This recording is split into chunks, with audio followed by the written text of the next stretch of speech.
Mr. Biodun Oyebanji was sworn in as the 5th elected Governor of Ekiti State on the 16th of October 2022. October 2024, it is 2 years that the governor has been on the saddle. It is time to look at the scorecard.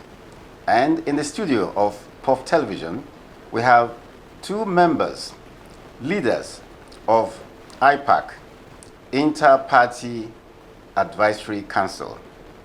They are represented by the chairman and the organizing secretary, Mr.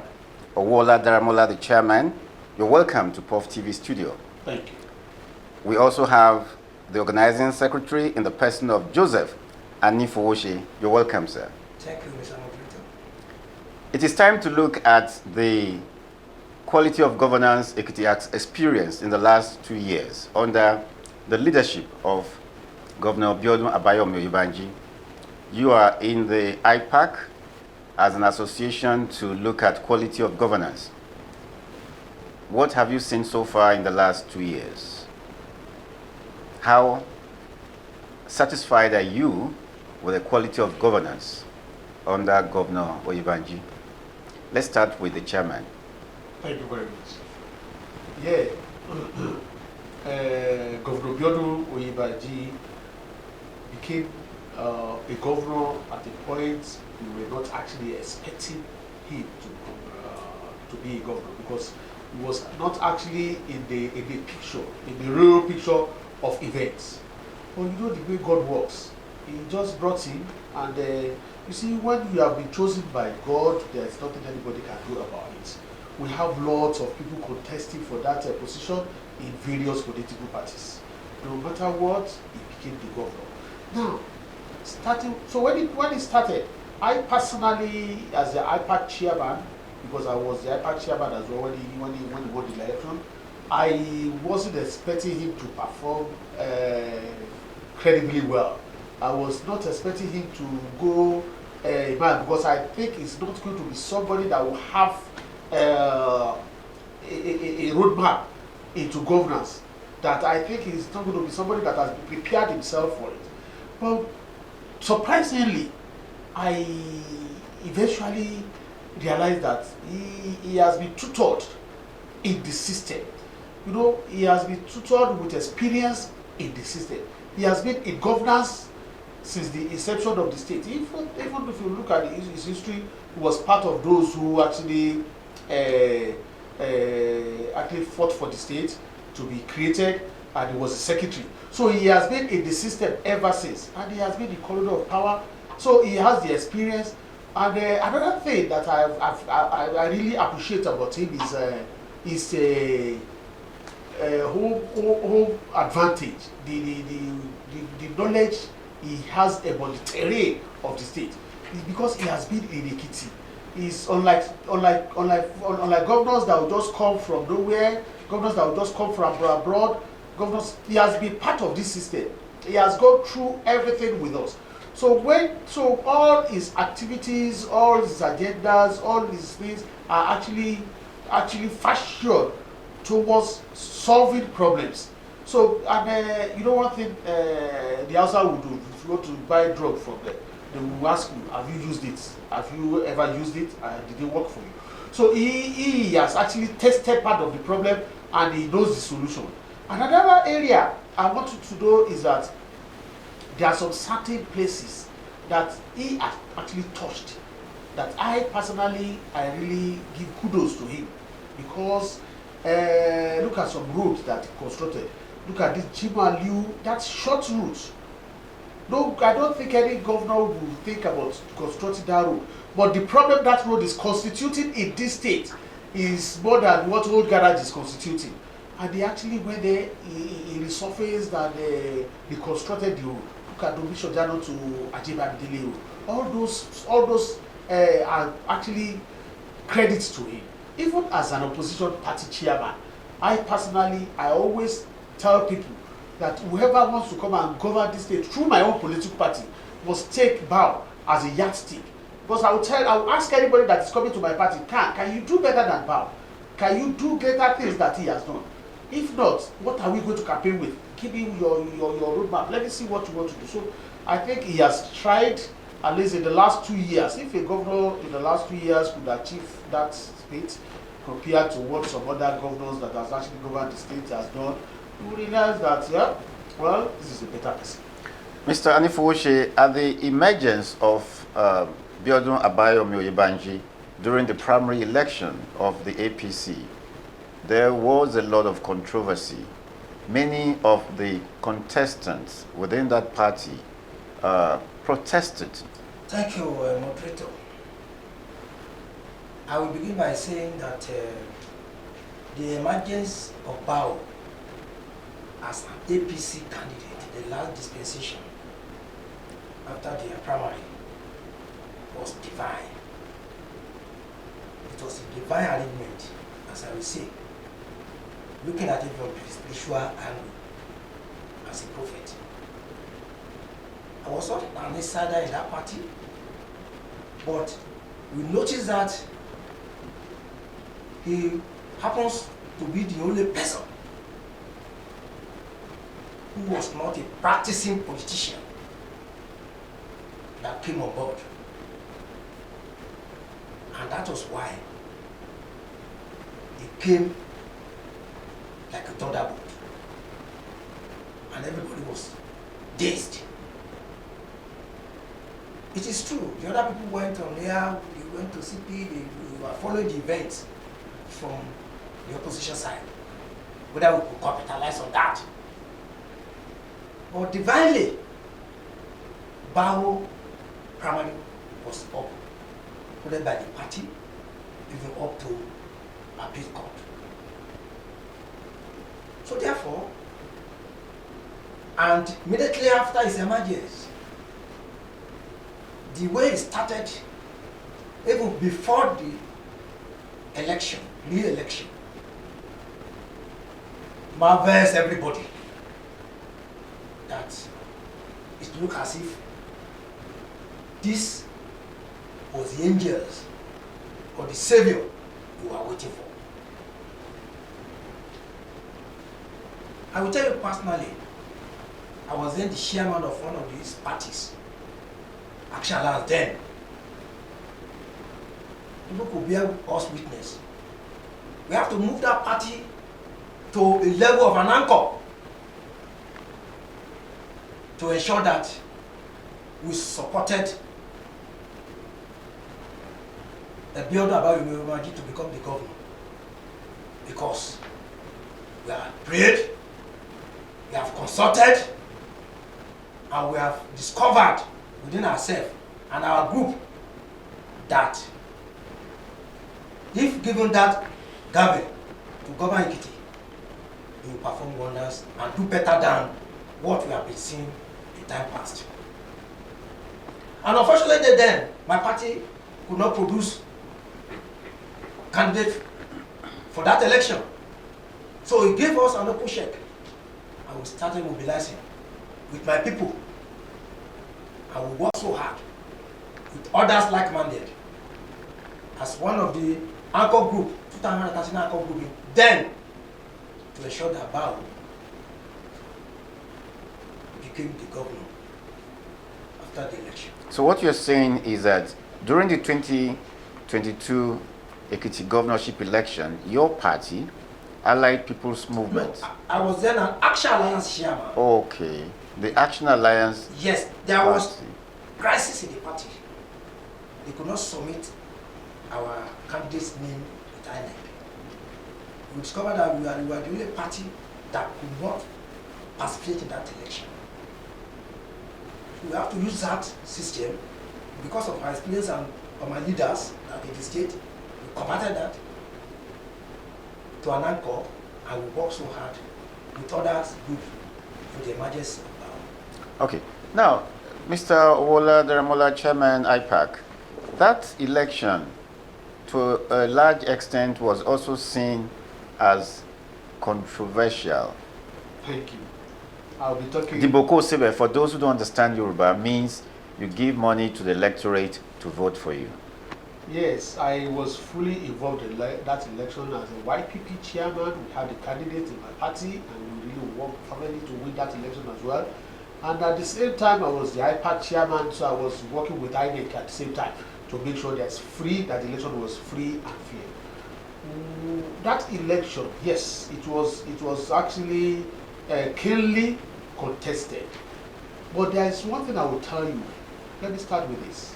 There is no election in Nigeria that you hold and people will not complain or contest. The loser must say something. That is the way to keep your followers alive. If you lose election and you just give up your followers, you just look as a weak person. But when you lose election in Nigeria and you now say, they've rigged, they've done that, your followers will still continue to follow you to court. You see some people go to court for 4 years just to keep them alive until the next election comes up. It is from local government to state level to federal level that it happens. The article was in court with Buhari. They did not deliver any of the judgment until Tinubu became the president. So it's like that.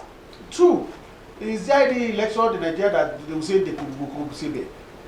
I was on the program recently and they were asking me the same question. I said, well, so as far as I'm concerned in Edo State, the Bukosebe was actually done by all the three political parties that were popular. So you can't take that against the PDP or APC or Labour Party. The three of them went on the Bukosebe. And that's why I said democracy in Nigeria is at risk. If the federal government and INEC did not do something about it right now, that will lead us to another disaster. Because it is now becoming a trend of voting, and that is not democracy. That is money crazy or something like that. It is not democracy. It's not theocracy, it's not oligarchy, it's not anything. It's another form of voting that is not known to the law. So now I want to tell you that election, they challenged it in court. You said it not done.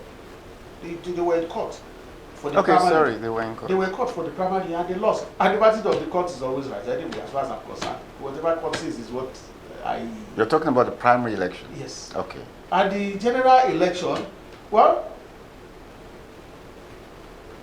if there were cases like that, it could have been reported.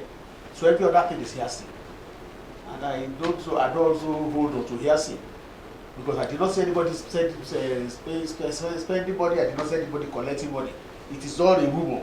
But if some people had actually brought people that must have actually induced with money, or people that have collected with money, then yes, we could have prosecuted. Even me as IPAC chairman would have been fully involved in prosecuting such people, because they are the ones that is actually making the country so go backward in the public domain on democracy. Mr. Anifuoshe, in the last 2 years, in what ways would you say the standard of life in Ekiti State has been better than the years before this government? Anything different? Yes, I would say there has been some tremendous, let me use that word, better changes in terms of human capital development, youth empowerment, poverty alleviation, infrastructural development, the aged, pensioners, payment of outstanding allowances and salaries of civil servants. Let me now take it one by one. In terms of youth development, I think it's the first time I'm seeing a governor empowering youth for agricultural development. Last week, I saw a lot of outings made by the governor, very unprecedented. I've never seen that kind of government in Ekiti. Going to farms on Okada. I personally, because I created interest to see what this man will do.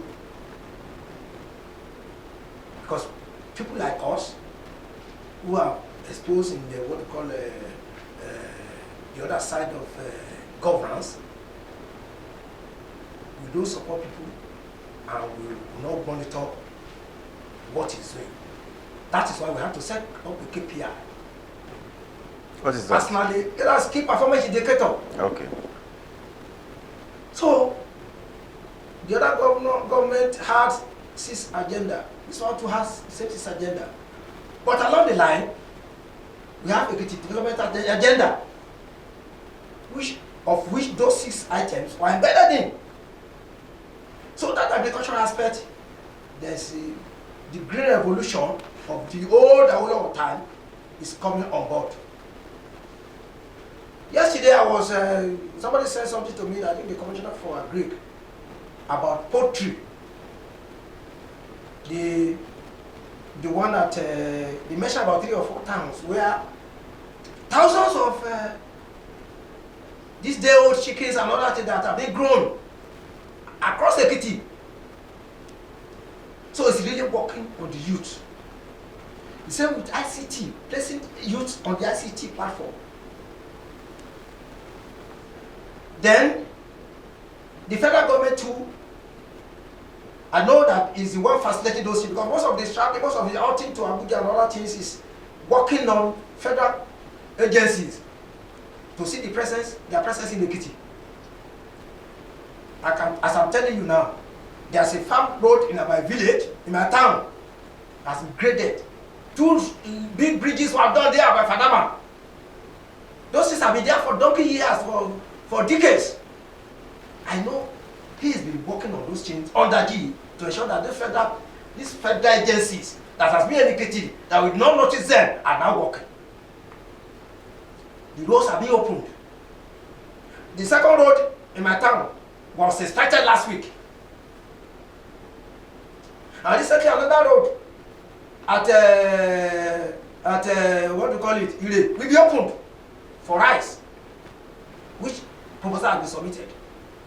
So I will say that is about agriculture. Then look at the pension, the issue of pension and gratuities for the aged and the pensioners. We've had a lot of entire past come for verification. Some people will die, all those people will die. But now in recent times, most of the backlog of payments have been made to several billions of naira.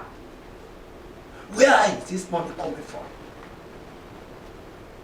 I would learn that he is using part of his security vote to search a lot of things in the state, which has never happened before.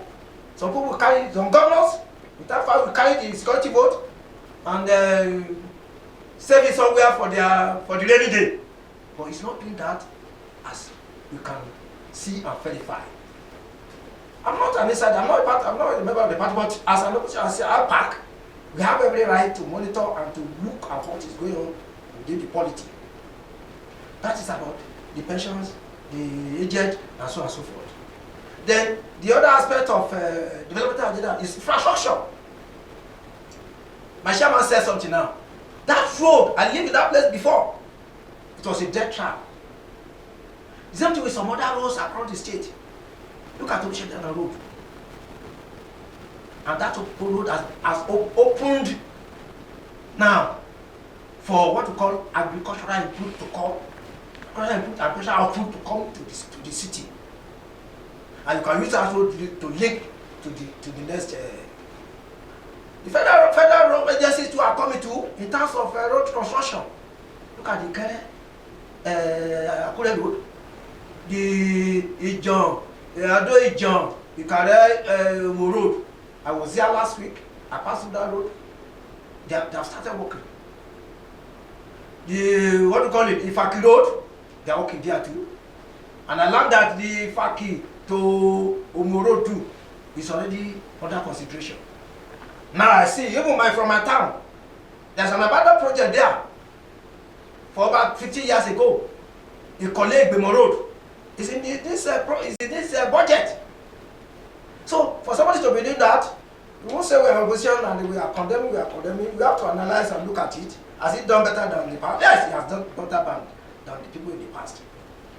Other people may be better than him too, but he's using the available resources as it's supposed to, to do what he's supposed to do. Mr. Daramola, critics of the government feels that the level of projects and development under this government falls below the amount of money coming into Ekiti State, which has doubled as a result of the removal of subsidy. Do you have a reaction to that? Yes, there are a lot of people criticizing the government on that, but most of them do not know the extent of what is going on right now in Ekiti State.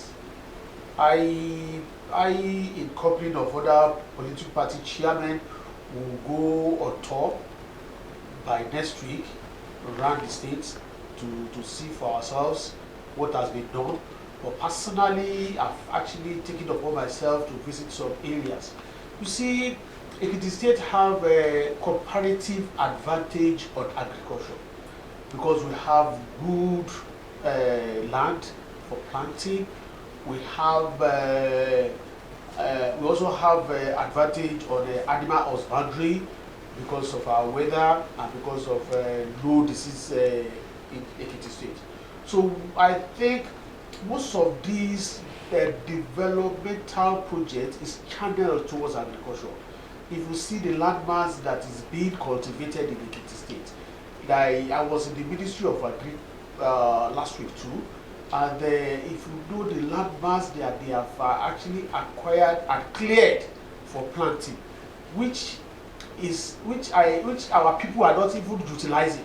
So if people are complaining in town that they don't have job, and the government is ready to empower you to go into farming, which is actually what we have comparative advantage in the state, and they supply fertilizers, they supply grades and things like that, and support even all these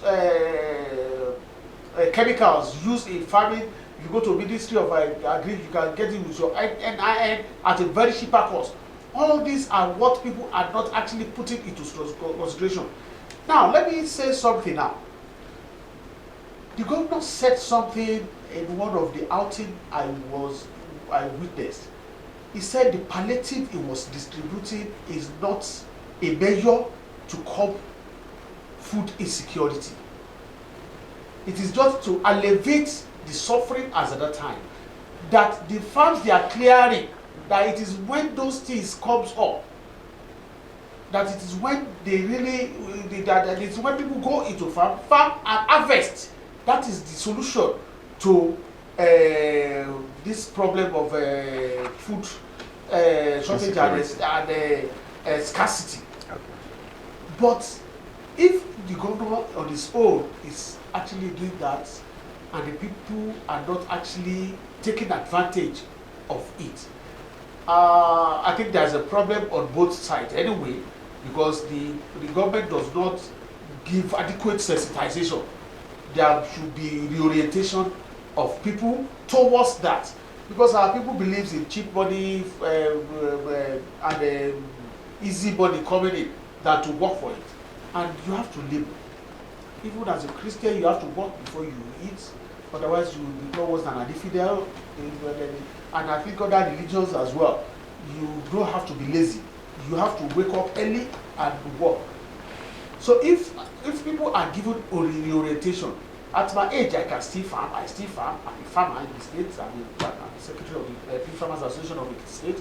So if people can take advantage of that and go, sir, if everybody in this state, see, another thing I want to say is, if part of what the government should do is, if you see the population of people on the appointment in the Ekiti State, it is very high. If the government should make it mandatory and compulsory for each political appointee to cultivate at least not less than an hectare of land to plant a particular crop, then you will see the effect. Because by the time they leave office, they would have actually, in an unconscious way, trained in a particular trade or farming.